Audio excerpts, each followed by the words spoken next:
What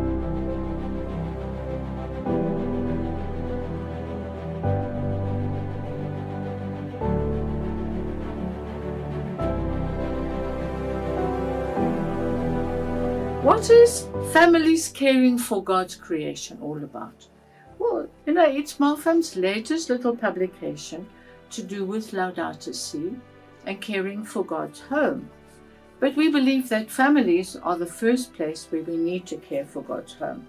So Malcolm has produced this little book, and a question I think we need to ask is that after all our Laudato Si work, all our work in building and society, when all has been said and done, what will be left to eat?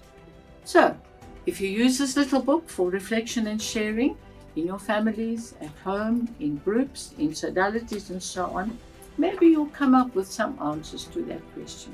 Enjoy. You can get the booklet from Tony Rowland on 082 552 1275, or you can send me an email at info@marfam.org.za. Enjoy. For Creation and the Season of Creation 2023. My name is Tony Rowland. I am a coordinator of MAFAM, a family renewal ministry, which also includes a love for God's family of creation. At this time, we celebrate the annual season of creation, and a friend and I spent a few days up the visitors, the bird song, and the life and beauty of a unique haven for creation, the Pilansberg National Park, less than 2 hours drive from Johannesburg. After a tree and bird walk, I had the pleasure of interviewing Koketso Morake, a game ranger guide who had led our walk. Before I share our interview with him, let me share some interesting facts about the park. When Chief Pulani ruled over his mountain chieftaincy centuries ago, would there have been elephants and lions and hippos and buffaloes, together with pangolins and rhinos and monkeys and lots of birds? Maybe they were, not all exactly the same as those now in the park, but maybe many were, although few remained in the 1970s after local tribal conflicts and the hunting raids of the 19th century, when thousands of game like springbok and wildebeest were killed. After all, the names of the animals used for the different roads and areas around the park are the names of local animals in the local Tswana language, like Khabo is monkey, Tau is lion, Klo is elephant, and Shukudu is rhino, and Tswene is baboon. So we can presume that in this 1,200 million year old extinct volcano, a mountainous place in the middle of kilometers of flat earth, there was a kind of paradise with Iron and Stone Age people and the animals and plants who lived there. Today, this area, known as the Pilansberg National Park, is one of the newest and largest game reserves in South Africa, which is one of the most developed and industrialized countries in the southern part of Africa, as can be seen from the many platinum mines that dot the countryside and also provide work for many local people. However, poverty still exists in the region, side by side with wealth. The Sun City complex has hotels and a casino. There are 4 game lodges and resorts on the outer edges of the park, all offering a variety of accommodation from luxurious to campsites. But what is the purpose of this Pilansberg National Park? nature conservation, human ecological awareness, tourism with a casino and a variety of entertainments, or most likely a combination of all these features, as after all, money makes the world go round. Without income from the million visitors every year to the park, and likely more to the casino, there is no way that the important and costly conservation aspect could be maintained. The whole project was the work of a variety of people and organizations who combined in the 1970s to plan the various aspects. Developing the nature aspect was a priority, but the possibilities of a leisure industry added momentum. The land was bought, some indigenous people had to be relocated, and the land and its types of vegetation were studied as to suitability for different animals and plants. In the next few years, by means of Operation Genesis, over 6,000 animals were imported, some bird species were introduced, but naturally many other creatures, from mammals to insects, followed. Today, there are 7,000 animals, 360 bird species, and more than 200 kilometers of roads allowing for game viewing. Rangers and guides care for the environment, but also provide information to the public with lectures on different topics, walks, game drives, as well as special programs for children. Many of us go to a game reserve primarily to see the big five with our own eyes: lion, elephant, rhino, leopard, buffalo. But hippos, cheetahs, giraffes, zebras, and many varieties of antelope and birds are there to be viewed too.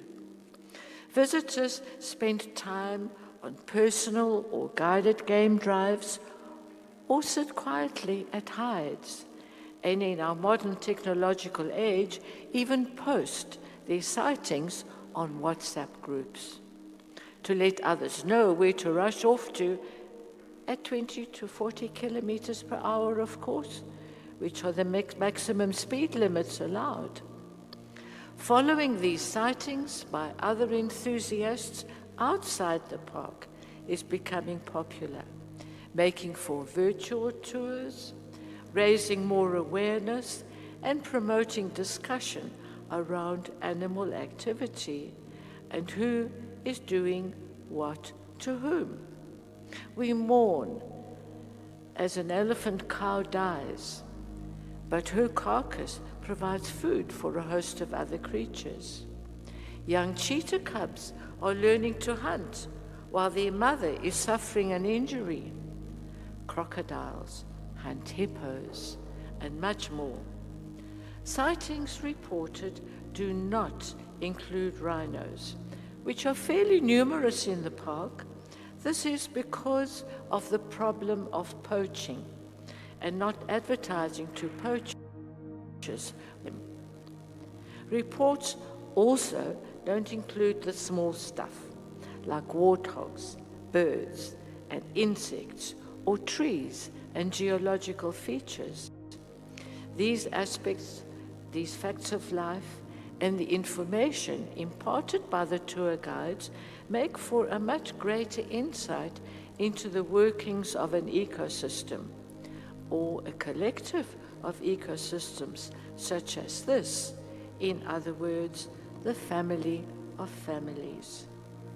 And speaking of families, mating, birth, and death are natural events of life, and in part are related to the times and seasons of the year. Spring automatically brings to mind vistas of new life. Trees and grasses turn green, and herds of zebras, wildebeest, and impalas grow in number with the birth of their young. As gestation and incubation times differ for all animals and birds, fortunately for them and for us, not all babies arrive in the spring. My own vision and Martham's is Martham, a movement to promote the vision of our world as a family of families, as can be seen in our small booklet called Families, Caring for God's Creation, based on our world, a family of families. And this vision was well served by even just those few days in one of the lodges in the park. I'd now like to introduce Koketso and a Radio Veritas interview with him, speaking mainly about the small stuff he had presented, like birds and trees, and this is a sample of a fruit from a sickle tree that he explains in his interview. It's all small stuff, but nevertheless an essential part of the great plan of creation. And so now over to Koketso and our interview.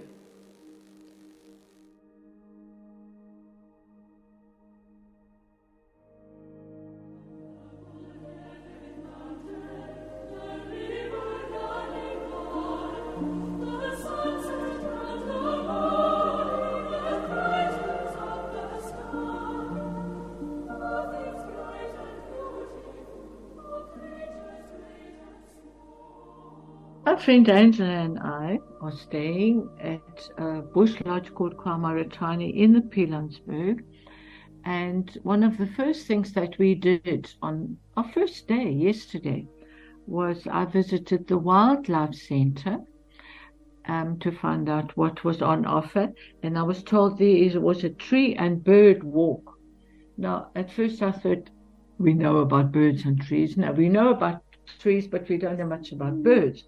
Oh, no, they said, Koketso will teach you all about it.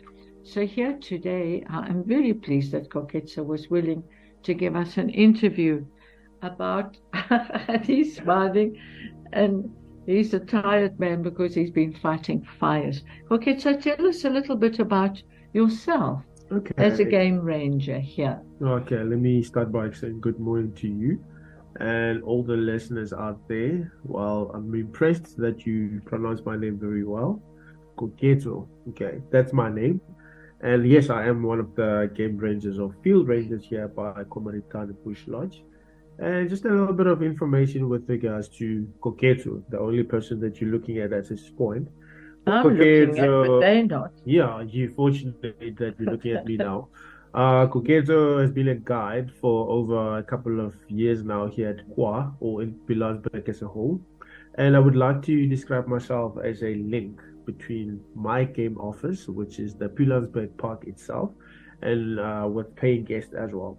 As we often don't really understand or have an idea of what's basically happening out there.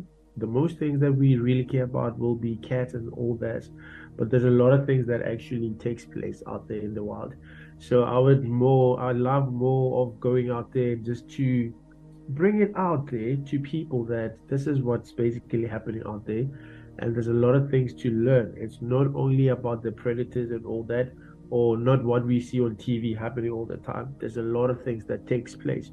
So I'm happy to be a guide. And I love what I'm doing, because I think for a start, if you don't love what you're doing, you'll never get it right. But it needs to start with you loving what you do as a job, and thereafter you can lovely fulfill your dream and continue doing what you love most.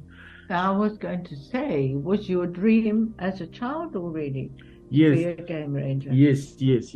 For me, I mean, the whole thing started back in the days, whereby I was fortunate to say half my young years, I was within the park itself. So I stayed at Klepvoer Dam. It's one of the parks under the Pilansberg, the Northwest Parks and Tourism Board. The name to the park itself should be Borakalalo National Park. So most of my years I was there with my dad because he was working there at that point. And the only thing that I had to do was go fishing, go camping, go hunting, and look at the animals every day. I didn't have any friends to play with. So my friends would be looking at the monkeys, going to the garbage bins and elephants and all that. And then after that, I decided, you know what, as I started getting a little bit more matured, I was like, okay, I think this is what I want to do. But I think I started at the wrong foot because before now I was a firefighter in the park itself. Then I said to myself, this is not how I want to be out there. Then I decided, you know what, let me just enroll myself with one of the accredited service providers and start learning. Well, at some point, I was forced to leave what I was doing, which is firefighting, and I had to attend my schooling full time. And I did that with Mutumi Bush College, whereby you get the chance of doing about 22 or 26 modules, which is more theoretical part of things. And then after that, you need to go for your practicals as well. So yeah, here I am, a small dynamite, but still building on what I have already now, because the levels are endless. There's a lot of things that we still need to learn. And even me now being qualified, there's a lot of things that I still learn every day. So that's how nature is. All the things can be very vast and complicated to understand and explain to people. But just a little bit of patience. It's more like a puzzle. Everything starts falling into place. So yeah, here you are. You had a chance of meeting me and going out there with me and sharing all the information that I know. And I learned a few things from you as well. So I'm happy with that. I am. Yeah. Now we had a very, very interesting little tree and bird walk yesterday. Now, do all the rangers do that, or do you specialize in anything? Well, if you look at this way, once you start learning or wanting to be a guide, all the elements that you need to cover include almost everything. And thereafter, even if you don't like it, you have to know about it. Then it's all up to you on which one do you want to specialize in. So all the guides should be like me now. They know all these things. Yeah, you actually say guide rather than ranger, hey? Is there a Well, difference? yes, ma'am. The difference is if you look at what we call to be a game ranger, those are the field rangers as such. Okay. So now field rangers focus more on the conservation management part of things. But now being a field guide, you are the only one which is given the opportunity of being with paying guests and the natural environment as well. Those ones don't really get to deal with paying guests that much. They mainly deal with protecting what we have, which is our animals and the fences and all that. Yeah. And, I must say that, I mean, yesterday was a jolly busy day for us. And, the first thing we did was the tree and bird walk. And that was very, very informative with regard to how birds, as I said in my newsletter, which I hope I have a chance to share as well with our listeners, the psychosocial behavior of birds and even of trees. And I thought, heavens, when we later on, when we drove through the park, we don't really think about that. You look at, where am I going to see a lion? Am I going to see a lion? True. But we saw 3 cheetahs. Lovely. That was a real bonus, you see. Yeah, it is. But we didn't think about the trees and what the elephants were doing to the trees, like you explained to us. So that's the aspect that I really, would like you to pick up for our listeners. Can I use the word psychosocial? Because I couldn't think of a better word. It's okay with me. Yeah. Everything is good. It's the mind set of, even of trees. You were saying that trees communicate with each other. Yeah, certainly they do. I mean, to start things, everything starts with a rock, and that will determine the type of soil that you get. And thereafter, who's going to be able to survive from there, and who eats you, and you get your predators. And funny enough, everything goes back to the soil again. So now with your plant species, they're also unique in their own way. We have so many different types of them accordingly to species. and a few key points that would actually help you to identify them and all that. And like I said the other day to you, the color, which is called to be aposematic coloration, it's simply saying I am toxic. And that only goes for plant species. You get your arthropods in there and you get your amphibians as well. I mean, you can think about it, being small and colorful, everyone is going to pick on you. But at least if you have your secret weapon that you kind of use to protect yourself, so you're going to be able to survive. So now with your plants, some have thorns, some don't have any thorns, some have this beautiful colors to them, but not everyone has that. I mean, some would actually need more water to make it or survive. Some need less water to make it in life. And animals still eat on you, but you still need to make it. And you need to bear fruits if you have to, or some seeds as well. So all in all, your plants are also very, very unique.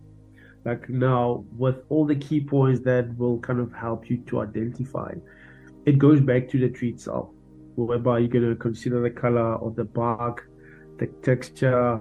You go to the leaf structure and you consider that, the pattern as well, the arrangement. You go and check if the tree has thorns on it or not. And all in all, over and above, if you don't have thorns, you still need to have something that you can actually use in order to defend yourself. So if you start paying attention to your trees, you will notice that most of the trees that doesn't really have thorns in them will tend to have a larger leaf compared to these ones which are having thorns. So now for you to have that kind of leaf, it's more like an advantage to you because you can possess what you call to being tannin more than the ones that has smaller leaves. If you have smaller leaves, you can only possess a certain amount. That's why you need to have an extra coating of thorns so that you can use both. So now tannin is actually something which is pheromone based. So if I'm feeding on you and you start feeling that, okay, you had too much of me, you're going to slowly release that. And all the leaves will then say, I'm bitter now, you can't eat me anymore, so that you can move off to the next one.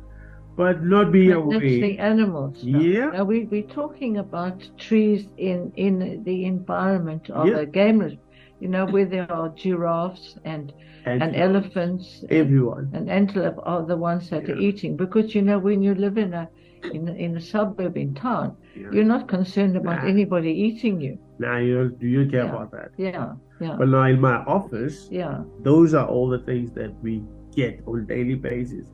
So now your trees have developed their unique ways of self-defense mechanisms and how they do it, how they work around everything, and just to make sure that you be there for life and still have your generation seeds throughout there as well. So now your trees have all these elements. I mean, all the trees have a macroscopic organ on the leaf itself. We call that to be a stomata. So that it's more like something they kind of use to take and release its gases in. And if by chance you are picking up someone's tannin, you would easily interpret that everyone around here is on high alert. So you do the same thing because by doing that, you are also making sure that you defend yourself. You start noticing that most of the thorn trees, if they are a little bit small, they will tend to have more thorns on them because you definitely want to grow a little bit bigger and you want to defend yourself. But once you are, say, a little bit older or bigger now, you tend to lose some of that off because you are fortunate and 100% sure that I have made it in life. You can still eat me or feed on me, but you'll never kill me. Yeah. Yes, you were saying that the tannin is a warning mechanism to animals, but also the scent or what is the thing that they put out to warn other plants to be aware that there is somebody coming to eat them? Well, it's a matter of a self-defense mechanism, not ideally a communication system. So what happens is, if I am next to you now, I release my tannin. it means I am protecting myself. Yeah. So if you are close by, you Yeah. can easily interpret that, okay, Koketo is on higher land. It means, But how does the next tree know that you are putting out cannon? right, now we go back to the leaf itself, the stomata, which is, I said, they basically use that to take and release gases in. So Okay. by you picking up the scent, using The that, scent, yeah. yeah, Yeah. you can Yeah. interpret that, okay, we are on high alert. Let's protect ourselves. Yeah, yeah, yeah.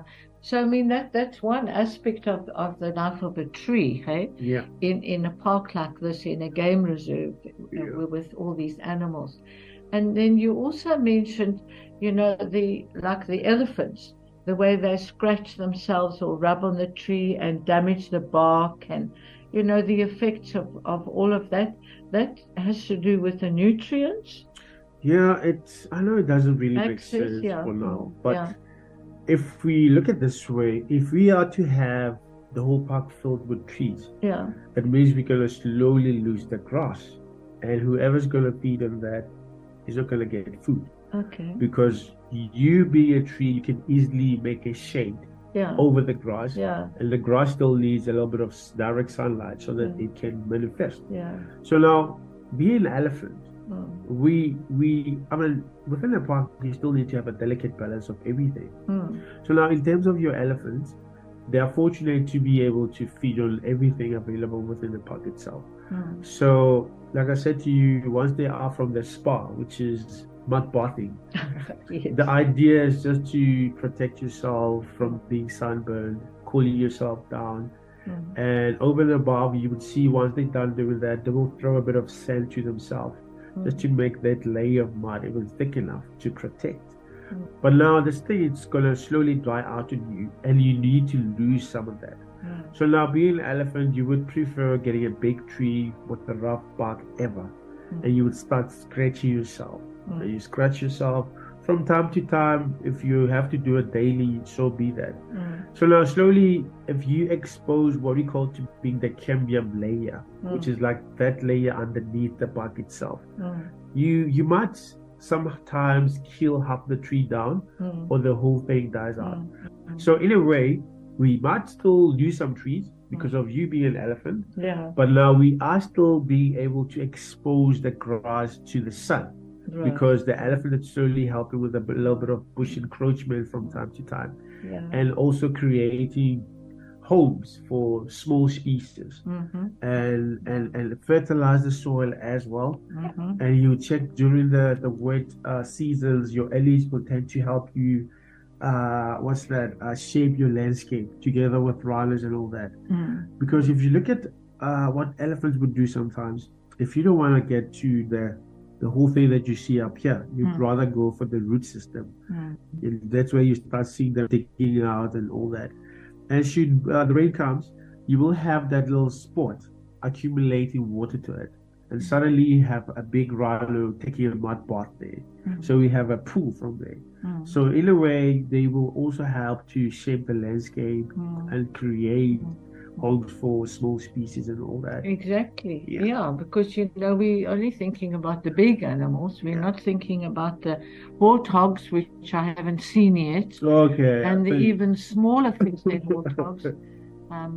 We saw some mongooses. Very or nice. meerkats or whatever. Mongoose, anyway, it's time for a music break.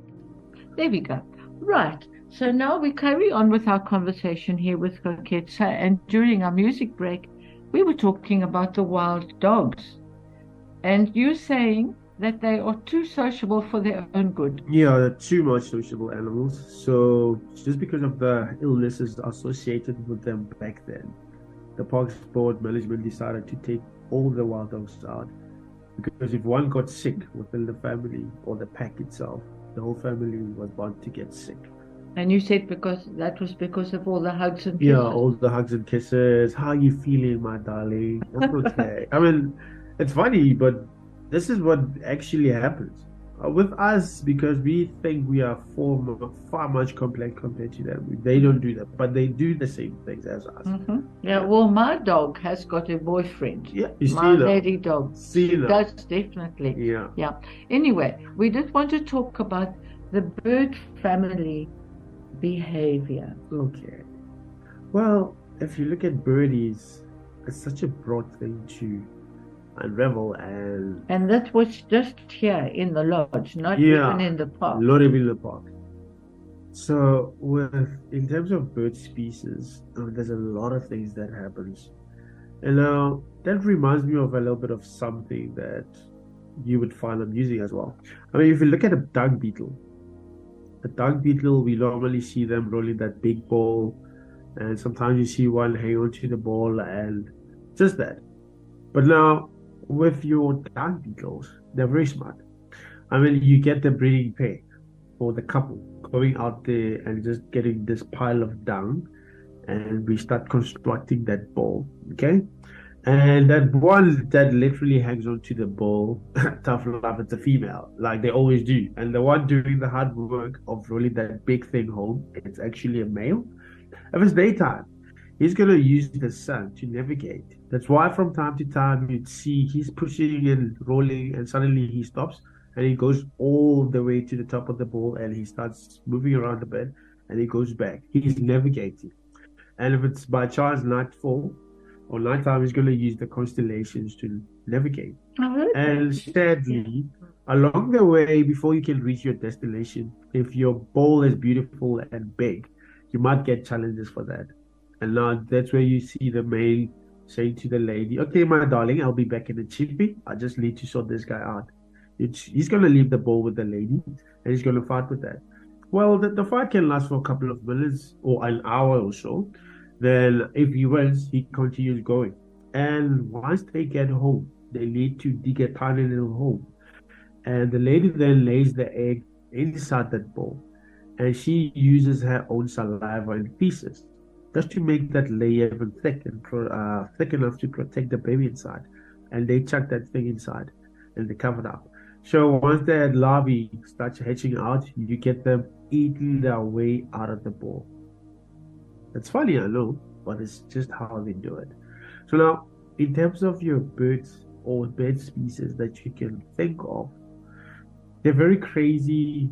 Some are very pretty and colorful. You get all the calls which are there or meant for something in terms of communicating or saying, "I'm not happy with you," and all that. So now, above it all, never mind how many birds that you can think of or you have seen. We can only break the whole bird system under 3 groups based on the structuring of their toes. Okay, and that also takes us back to the types of chicks that you get. You get 2 types of chicks, and thereafter you break the whole bird system under 3 groups, which makes sense. I mean, you look at your water birds, they can build their houses over the water. They don't even care about the babies falling in. And you look at with your normal birdies like weavers and gilliflows, some will build their houses up the trees, some in the ground itself, like lapwings and all that. So they also have the advantage of being equipped with all the elements they need in order to make it alive. So now, if we have to focus a little bit more on the types of chicks that you find, you get 2 types to that, and you get a precocial chick, which simply says when you hatch out, you're already halfway covered with feathers. As soon as everything is dried out, you can easily run or swim with mommy. And if you are referred to be an altricial chick, it simply says you're completely naked, your eyes are closed, you need mommy's care full time, get feathers coming, need to learn how to fly before you can say, "Okay, mommy, look at me now, I'm flying." It's more like learning how to ride a bike. Does Daddy help with looking after the chicks, or only with feeding the mom? Well, now that goes back to the species itself now, because not all birdies are bound to share parental duty sort of things. Not all birdies would take care of their own chicks, but there are certain species that are actually classified to be living in that monogamous pair, whereby we both share everything. Parental duty side of things, looking after the babies, I mean, building the house, and just to make sure that the family is well protected and all that. And do they stay together for life? Yes, ma'am. Yes, some do that. Ideally, depending on the species, they do that.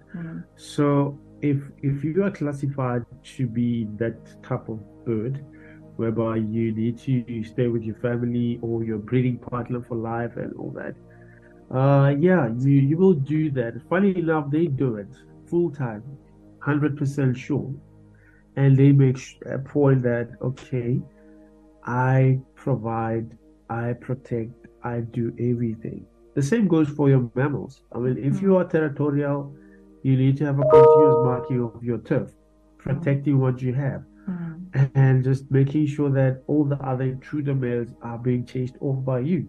So it means you need to go to the gym more often so that you get power muscles. Otherwise, you won't survive. So now, your birdies are fascinating in a sense that we don't really often focus on that. We just want to see the beautiful color and hear the beautiful chords and all. Well, now, based on the three groups that I just said, we have to break the whole bird system down. You get passerines, you get non-passerines, and your near passerines. So if you start paying attention to birdies, you would see that some are bound to walk like me and you, but some can not do that. Instead, they hop, and some can swim, but not everyone can do that. So your water birds, some will have a fully webbed feet, and some will have a semi-webbed, but yet you still have the chance of swimming. And you check with your birds of prey, like fish and go, for example, based on the type of toe structures they've got, that allows them to grab the big fish and fly away with that. You check woodpeckers and some birds like your mouse birds, they can perch, but not everyone can do that. So they've all sort of evolved these different abilities according to their survival needs, isn't it? Yeah. When you know, I'm watching the time and saying that we don't have a hell of a lot of time. Can you give us an example of a nice family situation in the bird kingdom? All right, over and above. Let me think of one. Let's focus on Zazu. I'm sure everyone knows Zazu from the Lion King. Oh, yes. So that it's a yellow hornbill. Right. Okay. So being less fortunate to be able to afford their own house, which means they can't really build their own nests. So if by chance it's time for mommy to lay some egg, she will then need to go up and down with Big Daddy just to get an unoccupied nest somewhere. And you get mommy taking some of her own feathers out and just to make that nest or house comfortable for the youngsters to come. And you get Big Daddy sealing the entrance hole to the house itself, just leaving a tiny little opening so that his beak can fit. So on a daily basis, he flies. And I mean, if you look at this, this is crazy, but it's not like me and you, whereby you can pop out to the store and take out your cash or credit card and get food. I mean, you go up daily basis, you're not even sure that you will definitely get that worm. But he manages to get food and goes back to mommy and just regurgitates half of that to mommy to feed her until the babies are here.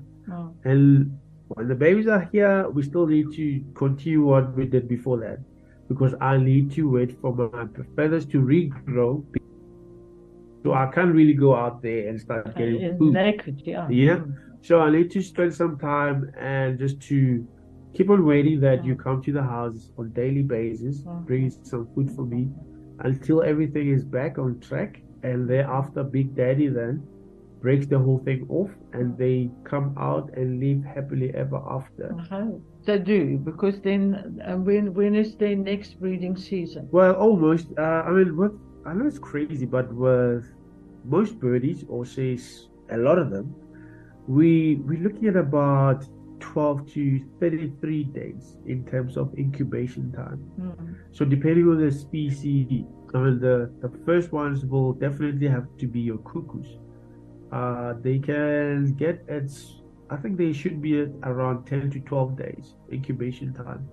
And those ones I just love them for the color. But above it all, I don't really love them because of being regarded to be brood parasites. So they don't actually take part in looking after their own kid. They just have to get someone's nest, lay their eggs, and go. And have a good time. Yeah. And the bad thing is, the hurting part of it is, if you are a cuckoo, you just lay your egg and you leave. Okay. And if by chance you get that, 12 days is not a very long time. It is not. You get that cuckoo's baby hatching out first. And the host, the foster mother's chick, hatches after that. You get the cuckoo's baby kicking off that baby out. Yeah. Or if the egg is still there, then the cuckoo's baby is going to kick the egg off the nest itself, so that the foster mother can only focus on the foster child. Yeah. Oh boy, family life in the animal kingdom. Do you think that it is better controlled than in our human society? Have they got better manners? Have they got better traditions? But maybe say yes or no, because we've got hardly any more time, and we could talk forever about this. Yeah, we can. Definitely we can. Yeah. Are birds something that we really should be studying much more? Hey? Yeah, I'd say yes, because there's a lot of things behind the birds family. Yeah, and learning lessons. Learning how they build their houses, the flying patterns they've got, different calls, and everything.